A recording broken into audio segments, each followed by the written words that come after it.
This is the continued testimony of alleged victim Mia, testifying under a pseudonym. There is a lot to break down with respect to her direct testimony, her cross-examination by the defense. Remember yesterday, she testified that she was verbally, physically, sexually assaulted by Sean Combs, goes to potentially forced labor as the underlying crime of racketeering. Remember, prosecutors have to prove at least 2 underlying crimes of racketeering. Forced labor is one of them. I also think her testimony goes to this pattern of criminal activity for racketeering. The name that silenced the entire courtroom, Janice Combs. Diddy's mother, who exactly is she in this empire of violence? And why could the testimony of someone once considered Diddy's right-hand man be the key to bringing the entire Combs family to its knees? At this morning's federal hearing in Manhattan, an unexpected witness left the room in stunned silence. Mia, once regarded as Diddy's fiercely loyal confidant, stepped forward with a suitcase brimming with documents, audio recordings, and long-buried secrets. But the real bombshell wasn't what Diddy had done. It was the name Mia kept repeating: Janice Combs, Diddy's own mother. Producer Tim Dog Patterson, he alleged that Janice, Diddy's mom, would often throw parties at Diddy's childhood home. Rejuvenate you. She likes, allegedly, to have threesomes with her son. You know how you and your son play with my friend underage in the bed, Janice? It started with her. From the image of a gentle, aging mother in the public eye, Janice now emerges as a cunning mastermind lurking behind the scenes, the one who quietly molded Sean Combs into a tool of power, willing to do whatever it took to expand an empire built on violence, wealth, and silence. Was Diddy merely a pawn carrying out orders? Could it be that his mother, never seen by the public as a figure of authority, was the true orchestrator? And is Mia's betrayal an act of brave defiance for justice, or is it guided by an even more formidable force than Diddy himself? The truth is unraveling, layer by layer, and the name Janice Combs, once known only as the defendant's mother, may now hold the key to unlocking the shocking reality of this explosive case. I've lived in fear for far too long. Diddy and his mother Janice backed me into a corner. They thought they could silence me, but today I'm here to tell the truth, the whole truth, no matter how painful it is. I'm not just doing this for myself, but for all the women they turned into pawns, the voiceless victims. I won't let them hide in the shadows any longer. As Mia finished speaking, a heavy silence gripped the courtroom, thick with the tension of an impending storm. Curious glances darted across the room, whispers rippling through the crowd as a woman stepped up to the witness stand. She was known only as Mia, a pseudonym to shield her identity, yet her presence was a ticking time bomb.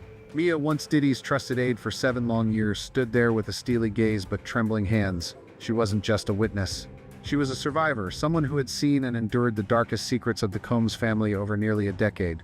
Mia's testimony wasn't merely an accusation. It was a razor-sharp blade, slicing through the polished facade of the Combs family, exposing a truth that left the world reeling. Sean Diddy Combs, the powerful music icon, wasn't the mastermind behind his criminal empire. The true puppeteer, the one who shaped the monster known as Diddy, was none other than his mother, Janice Combs.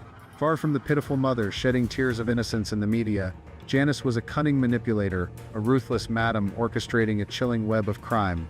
You heard about how Diddy mom came out defending him? She made a comment saying that Diddy is not a monster. Yeah, he not a monster. She is. But I don't want to go there. But she is. She's the fucking monster. Everything else fucking name. She's the monster. She created that. I don't want to go there. The fucking satanic behind all this shit. It's her. It's her, bro. It's her. She is his. I can't even explain it, bro. She just ain't no, she the devil, bro. That's how I see it. She the devil. Janice Combs is the fucking devil. Janice Combs isn't just Diddy's mother. She's the cunning mastermind, the architect behind every heinous act. Diddy may be the monster in the public's eyes, but it was Janice who forged him, carefully steering him step by step into the abyss of corruption. According to Mia's gripping testimony in court, Janice wasn't merely a mother lurking in the shadows. She was the linchpin, the very soul of a criminal empire built on the blood and tears of young women. With chilling precision and calculated ruthlessness, she personally handpicked the victims, aspiring young dancers brimming with dreams, naive female assistants barely old enough to grasp the ways of the world. She preyed on the most vulnerable, Mia revealed, her voice breaking with anguish. They were often girls with nowhere to turn, some with only a middle school education, easily swayed by promises of Hollywood glamour and a dazzling future. She had a modeling agency, but it wasn't a modeling agency. It was more a brothel. that she ran for high-profile drug dealers and athletes. On the surface, Janice appeared as a formidable woman, a successful entrepreneur running a prestigious modeling agency, loudly promoted as a launchpad for young talent.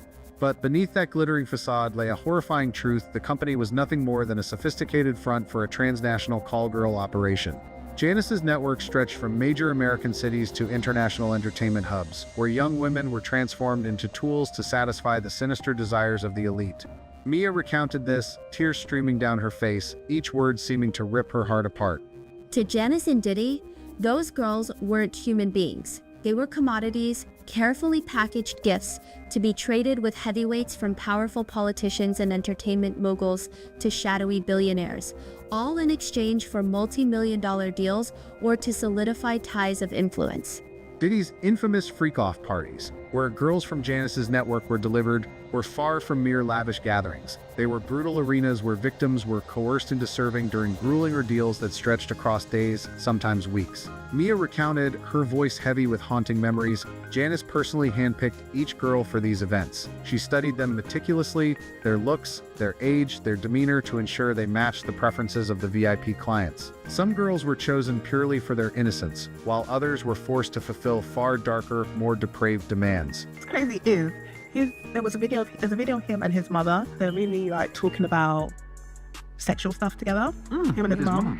In Janice's eyes, every girl was a pawn on the Combs family's chessboard of power, strategically deployed to secure financial gains or protection from influential figures. If a VIP was pleased, they didn't just sign lucrative deals, they'd sometimes pay an extra commission for the gift of a girl. Mia revealed, her voice brimming with righteous fury.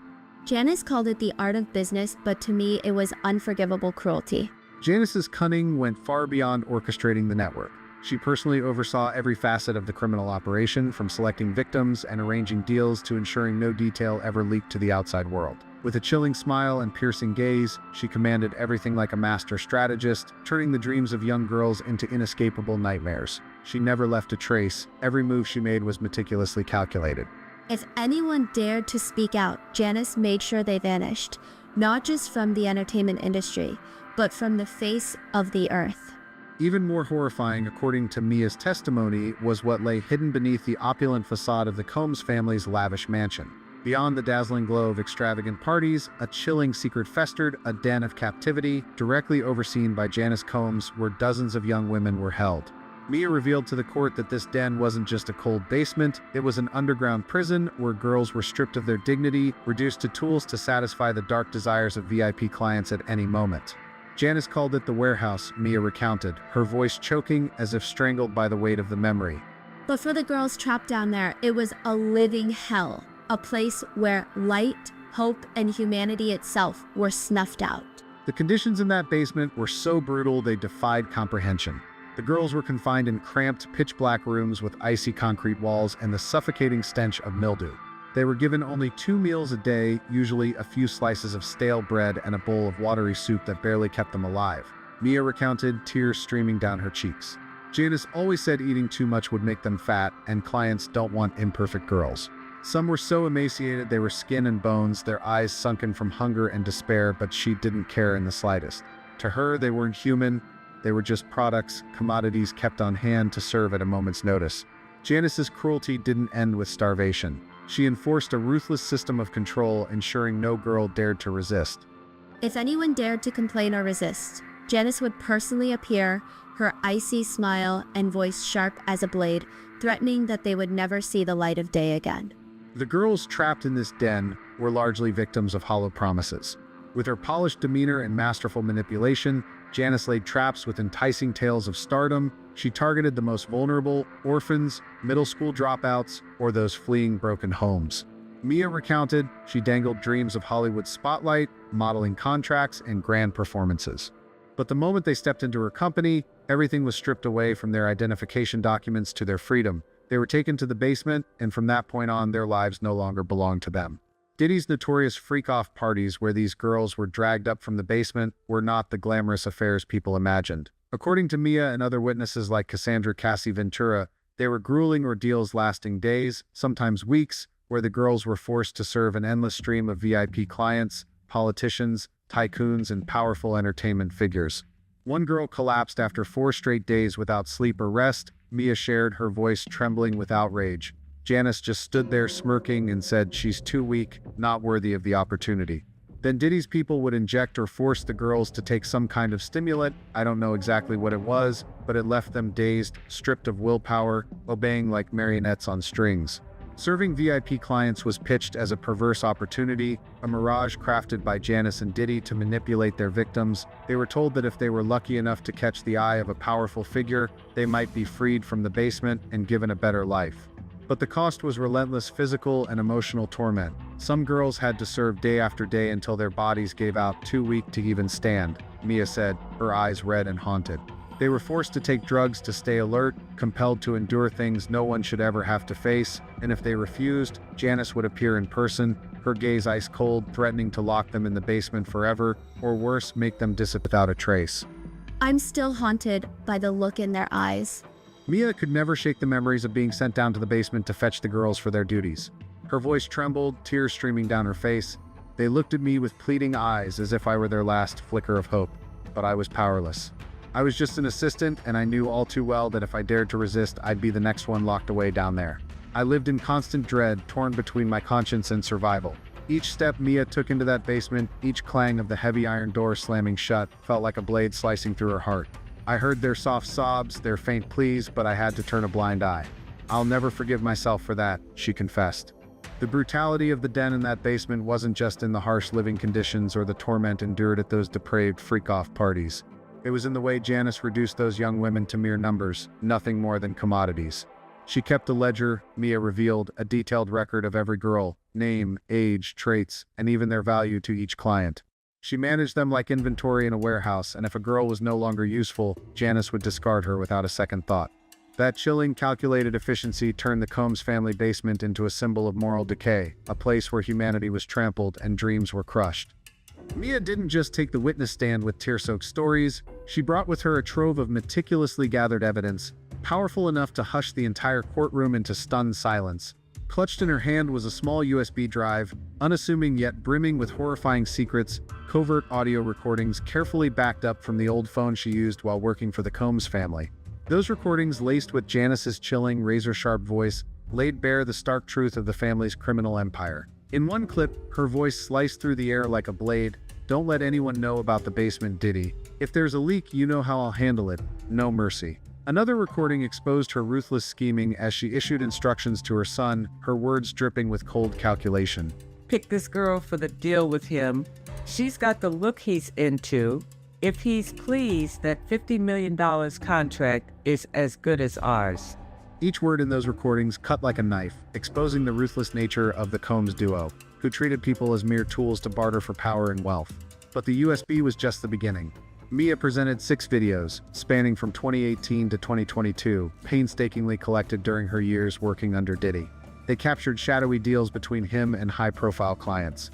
Among them, a powerful figure whose name Mia withheld, fearing for her own safety, appeared in one clip, negotiating with Diddy over a gift in the form of a young woman.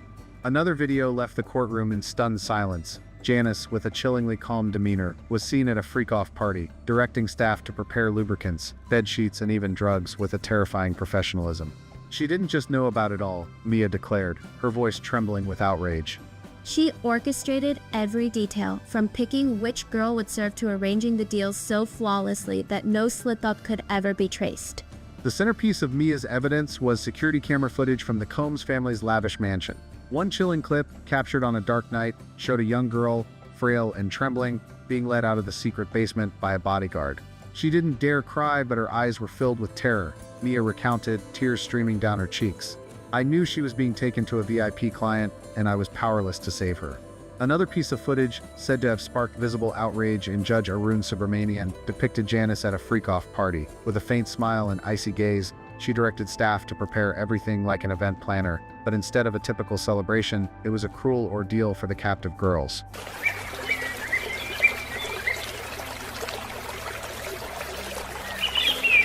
Mia also presented a series of bank transaction records, exposing the intricate financial web the Combs family used to launder money and conceal their criminal dealings. 5 shell companies, ranging from a fashion label to a music studio and an event planning firm, were set up for one purpose: funneling gifts in the form of cash or girls to influential figures in politics, entertainment, and business. They called it commission, Mia said, her voice thick with bitterness. I once heard Janice boast about how one girl secured them a deal worth tens of millions. To her, every girl was just a number, a tool to bolster their power and pile up wealth. The documents, with their murky figures and shadowy cash flows, painted a vivid picture of a criminal empire built on exploitation and manipulation. Among the evidence, Mia provided screenshots of messages sent by Diddy and Janice, ordering her to escort girls from the basement to serve clients. The terse, chilling commands, "Get girl number 3 ready for tonight," or "Make sure she doesn't talk," stood as stark proof of the Combs duo's cruelty. They treated people like objects, Mia said, her voice breaking with anguish. Janice wasn't just involved, she was the mastermind. From choosing which girl would be sent up to covering up the transactions, she controlled it all. Mia also submitted a list of VIP clients who received gifts from the Combs family, sending a ripple of shock through the courtroom. The list included powerful names from politics to entertainment moguls, though Mia withheld specifics, fearing retaliation. These weren't just clients, she said. They were part of the network, complicit in keeping that den in the basement alive. A final piece of security footage, pulled from the mansion's system, revealed the entrance to a hidden tunnel leading to the basement, where dozens of girls were held in darkness, awaiting their grim fates. That tunnel was a symbol of depravity. It wasn't just a place to confine those girls, it was where the Combs family buried their humanity. The cunning of the Combs duo went beyond treating the girls as mere bargaining chips. Through their shell companies, they crafted an intricate financial web to launder money and mask the origins of their massive profits. Every transaction was disguised as legitimate business, Mia revealed. A music studio might pocket millions for recording projects that never existed, or a fashion company would funnel funds for a marketing campaign that was actually payment to VIP clients. These documents, paired with the audio recordings and videos, painted a chilling portrait of a criminal network operated with the precision and ruthlessness of a multinational corporation.